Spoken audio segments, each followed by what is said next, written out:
What is up, everybody? Dan the Fireman here. We're going to be talking about this motorcycle crash, why it happened, how it happened, and what we can do for ourselves to prevent something like this. A lot of you guys are new riders, and you want to know why are all these things happening, and then how can I not have it happen to me? That's what we're here for today. So let's jump into this one and talk about it.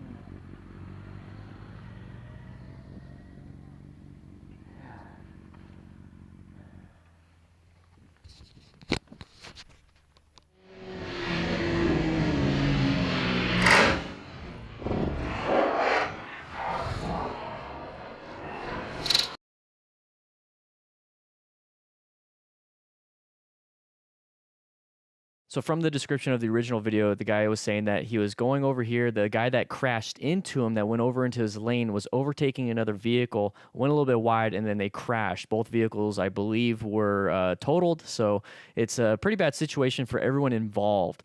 But how can we prevent this for ourselves? But first of all, let's take a quick look at this scene right here. We have a blind turn. We also have oncoming traffic, and then we can't see very well. So the biggest problem here is going to be line of sight. So let's move forward a little bit. We have a chevron right here. So these are really good signs to understand, this is a sharp turn. I should take it nice and easy. These chevrons right here, and you'll see them all over the place. Okay, so make sure you utilize these caution signs and dictate how you're going to be doing things. So we're going to move forward a little bit more, and it's a blind turn up until that moment.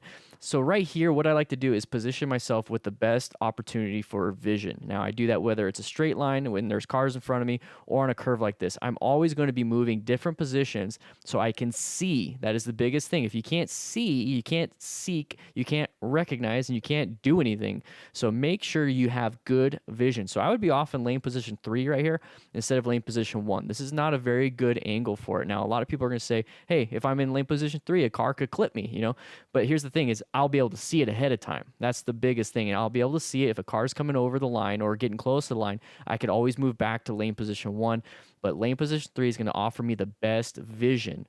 So that's what I would be doing. But right here, there's not much we could do. This is one of those situations where it's like an animal or a kid running out in the road or some random thing like a meteor.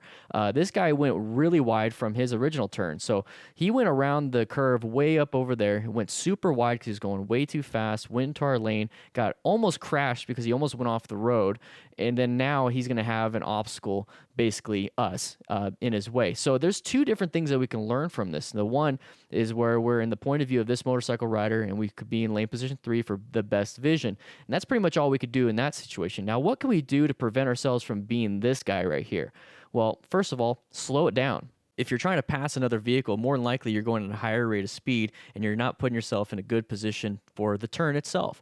So how about we don't pass anybody when there's a turn like coming up, okay? Not even like a couple, 100 yards before the turn, because it's going to set you up for failure. So what we need to be doing is slow, look, press, and roll. So right before the turn, slow it down.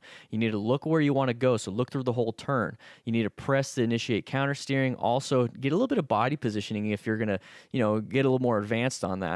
And then you're going to roll on the throttle when it's a straight out. So like right here where the guy is, if we were just moved over to the next lane and he's straight out, that's when you start rolling on the throttle, okay? So right there, slow it down so you don't go super wide in the turn, and that causes you to crash. Now, when we crash, it's more of an angular crash, so it's going to clip us, and it's still not good. It's still not good at all. But here's the thing. If it was a head-on, there's going to be different types of injuries. You're going to have leg injuries, pelvic injuries, chest injuries, both arms, skier's thumb. It's going to get smashed back, and then we're going to dump the bike here. So really all we're going to have is right hand, possibly injury, right knee, maybe shoulder just a little bit since it kind of glanced off, and then we're going to have left shoulder, left knee, possibly head because we fell down on the side right here. So at this point, it's like what happened, but it's our best thing that we could possibly do is get out of the road, climb up, get out of there, because we have vehicles coming up from behind us and we're still in a dangerous situation. We're on the roadway. So he's going to take a quick look and look around, and it's not going to be good. He also turned off the bike. That's very good too, especially after you did a quick check, and that's where that guy landed. Now imagine him crashing into another vehicle. So this is just not an overall good situation, and the biggest thing here is that curves and intersections are extremely deadly, and this is the curve. So if we go too fast in a curve, we can't negotiate it very well. We can't manage it at all. And we're going to either go way off and go wide, or we're going to do exactly what happened in this situation where we barely made it and hoping no other vehicles are there so we can get back in our lane. But this is where one of the vehicles were. It's another motorcyclist. It could have been a truck, could have been a semi, could have been anything. So make sure that we're not going too fast. There's some advanced techniques that you could utilize in the future, which would be trail braking. But that is something I recommend that you learn after you learned how to do progressive brake pressure and also throttle manipulation and throttle control. It's very important that you do those two things first before you jump into trail braking. But if you want to watch this live, if you want to have a full-on conversation with me, and I do live streams Tuesday evening, I might actually extend it to the full day on Tuesdays and Thursdays if that's something you guys want, okay? We're having a lot of fun during the live streams. We're making sure that we're all being safe and having a good time together as a crew, okay? So make sure you click that subscribe button. If you want to, click that join button, and I'll be seeing you Tuesdays and Thursdays. Wow. Woo. Woo.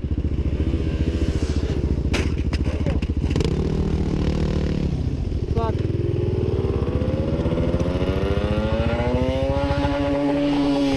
Alles klar? Alles klar? Geht's dir gut? Nein. Was halt? Pauli, oh bitte schau in den Spiegel. Ich hab gar nicht Spiegel, Alter. Ah, dann schau bitte nach hinten, bevor du losfährst. Ich glaube, meine Hand ist im Arsch.